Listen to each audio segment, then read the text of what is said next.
one more thing that is worth mentioning, and is related to Hedi's passion for race unity and Maoris in particular, was that Hedi completed a PhD at the University of Waikato. And his PhD was directly related to this concept of the three contributors to the human civilization. As I said, the mind, the body, and the soul. And actually his PhD was completed just before this event of his murder, and but it was never submitted. And so this PhD is available. And maybe we submit it at some point to the university. That's one project that can be done, and it can be awarded.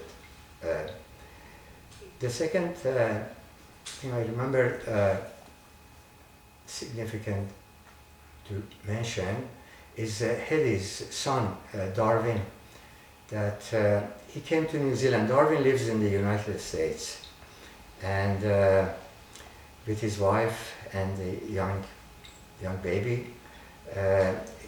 Darwin was a pioneer to El Salvador for many years. He spent most of his young life there. Now he lives in the US.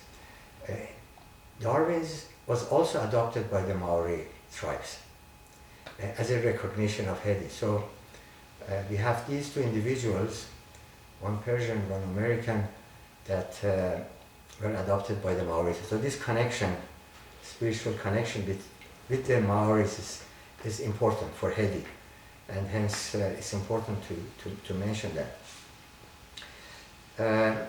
The other thing is, maybe to complete the story, is what happened to Dean Hemapro, the murderer. He, because of his psychological conditions, he was not convicted to a normal prison. He was in a mental ward, and he was under supervision. He was under, and but again, I don't remember the exact date, but he died in that prison. So that was the end of his life. But as I said before, his family, they came to Hedi's funeral, Tangi. They ate at the same table as Hedi's family. They were very cordial to each other, and I remember that Hedi's brothers, they went and hugged them and comforted them. And so that was still a very fresh memory in my mind.